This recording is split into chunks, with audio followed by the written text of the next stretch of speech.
The Marabou Thunder Creek is my spin on Keith Fulsher's original Deadly Minnow pattern. Consisting of nothing more than two contrasting colors of marabou, a pinch of flash, and a pair of stick-on eyes, the Marabou Thunder Creek is one of my favorite small baitfish patterns.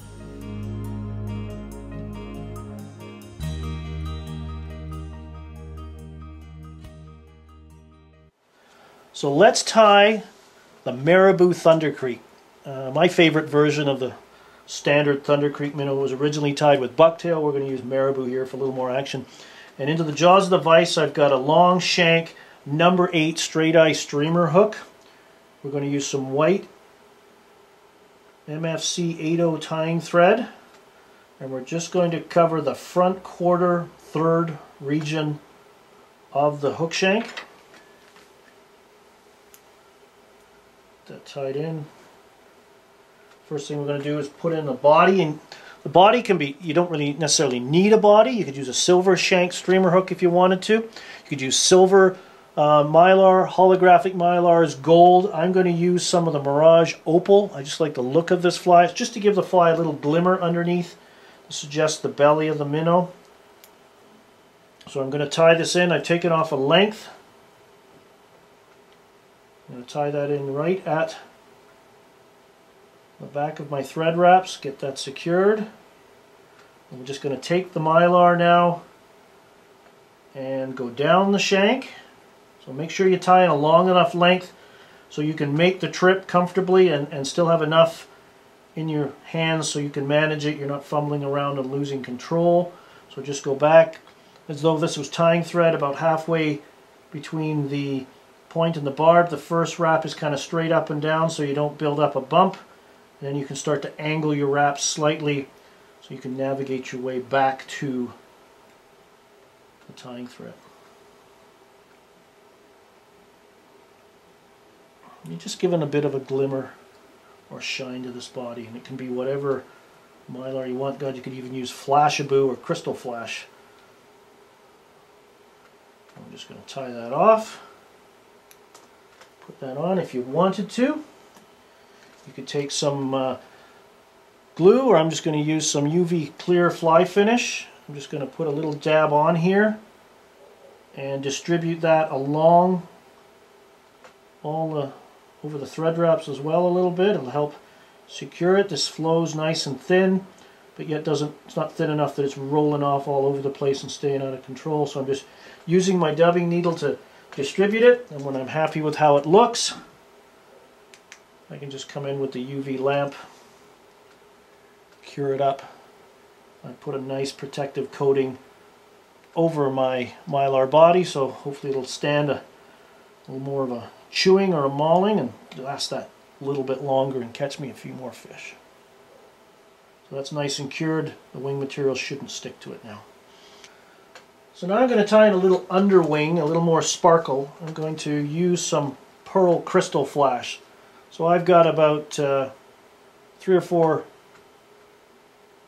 fibers here. I'm not counting them specifically. I'm just going, you can double them around your thread, or another way to do it is just to tie them on top. I've got equal amounts roughly on each side of the tie-in point, and secure that slightly forward, and then fold the forward portion back over itself, lock it down, and just trim. And what I like to do with my crystal flash at times is to stagger cut it. It'll shimmer, I find, a little better throughout the fly at different lengths, so you can just nip some of those fibers at irregular lengths and just sort of stroke them all together like that, just to keep them gathered. Then we're going to advance our tying thread forward right up to the hook eye, right at the back, right tight, and then we're going to tie in our upper wing and then followed by our lower wing. You can do them vice versa, the order doesn't really matter. For the upper wing, I like the modeling this Jailhouse Marabou in olive black provides. A lot of the small minnows I imitate have that dark olive brown back with barred markings. So I'm just going to take a length, I've got a feather here, I'm going to stand up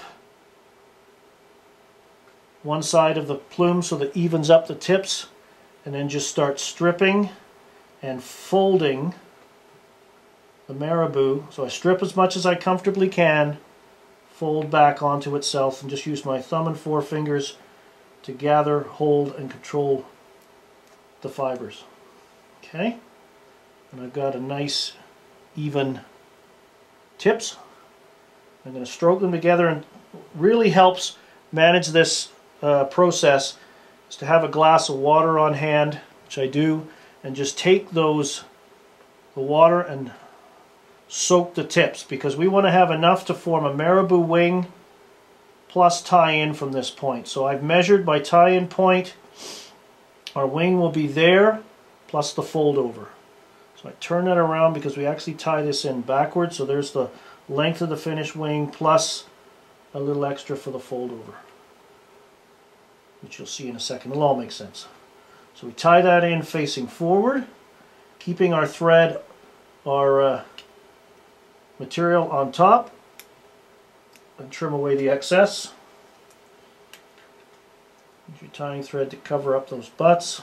Again, the front quarter is what we're trying to occupy, and we're going to go right back up to the front and take a plume of white strung marabou in this case.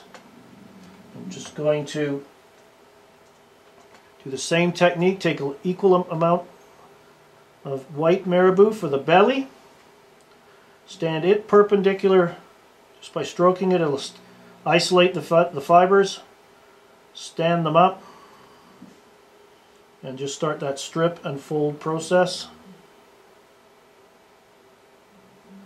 Right like this, just strip and fold, strip and fold, strip and fold. And again, if I've done everything right, my tips are more or less aligned. Okay, we'll go through the same process. We're just going to moisten our fingers with a glass of water. And you can see I've got these. And our measurement will be exactly the same for the white as it was for the darker jailhouse marabou on the top. And we're just going to come in, transfer our grip, hold this underneath, go around once, loose controlled wrap twice, and then apply tension on the up.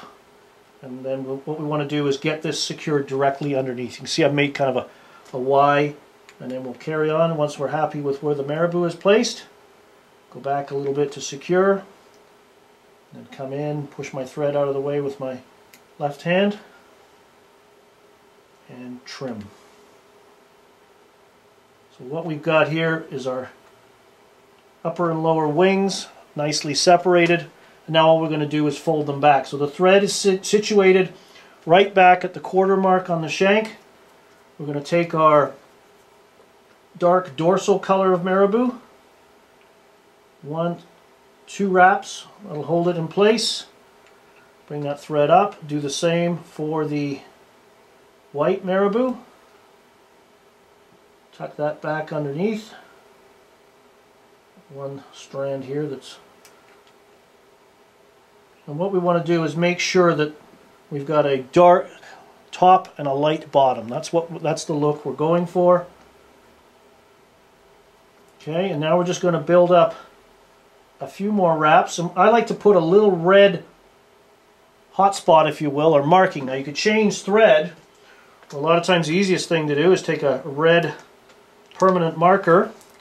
One of the benefits of using white thread is you can make it any other color thread you want with just an addition of a red marking pen like this. So I'm just going to take my red marker and use it to change the white thread to red on about a 3-inch length.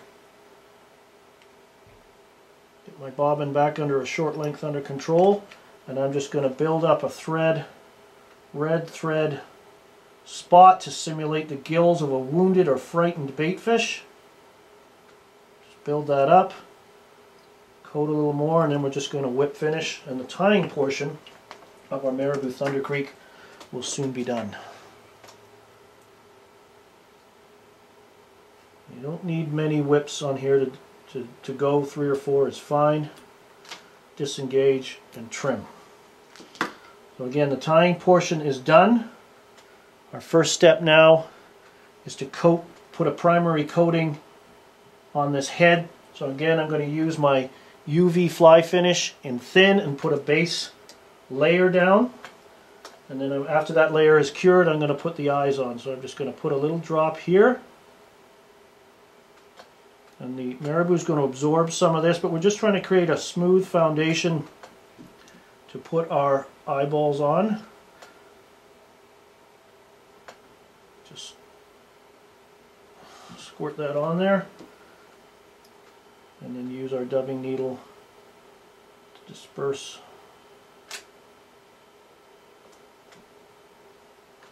this around. It's going to absorb in there. Don't worry, this is a first coating.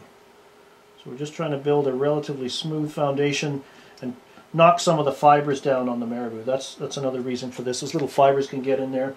And we're going to come in at this point and cure. So again, if you were tying a number of these, you do the fly tying portion first, get this base coat on, if you will, and then put the eyes on, do kind of production style, do a bunch of stages all at once.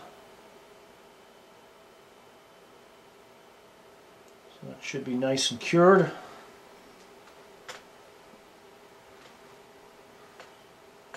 Now if you've got a few errant fibers, I've got one here, I'm not sure what that is, but it's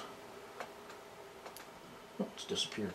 Okay, so now the next step is to put some eyeballs on. So for the eyes, I'm just going to use these 3D stick-on eyes in gold. You can use whatever color you want for your bait fish. So we're just going to take them off. They got an adhesive back. I'm using my dubbing needle to help position them. Slide them off. My thumbnail to guide them. And we'll do the same on the other side.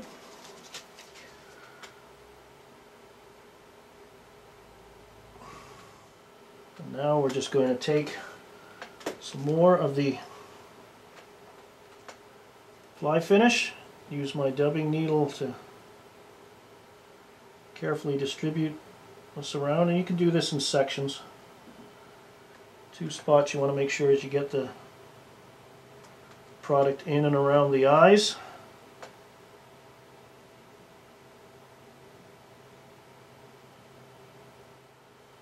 And again, you do this in multiple applications. I'll probably put another coat on once that's in place. Just spin the fly carefully and this will cure the eyes. Okay, so I'm just going to probably put another thin coating on. And I'm going to put them a little drop right on one eye, one on the other. I want to make sure they're encapsulated with the UV resin. Work that right into the base of those thread base and in the gap in between. Build up a little density on there. That's looking good. Let's sit and distribute around a little bit. You can use gravity if you want to help distribute that, but that's looking, I'm reasonably happy with those. Now, give it one final cure with the UV light.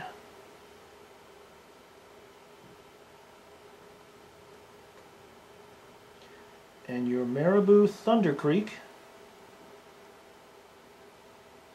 is complete. So there's the finished Marabou Thunder Creek. Consider adding a bunch of different variations of this theme to your small bait fish section of your stillwater fly box. For more information on fly fishing, and stillwater fly fishing in particular, please visit my website at flycraftangling.com. Here you will find fishing tips, fly patterns, articles, information regarding my seminars and schools, along with links to my blog and mine and Brian Chan's online stillwater fly fishing shop. You can also visit our store directly at stillwaterflyfishingstore.com. In addition, you can also follow me through my social media channels, including Facebook, Twitter, and Instagram. Thanks for watching, and please take the time to watch my other tying videos as well.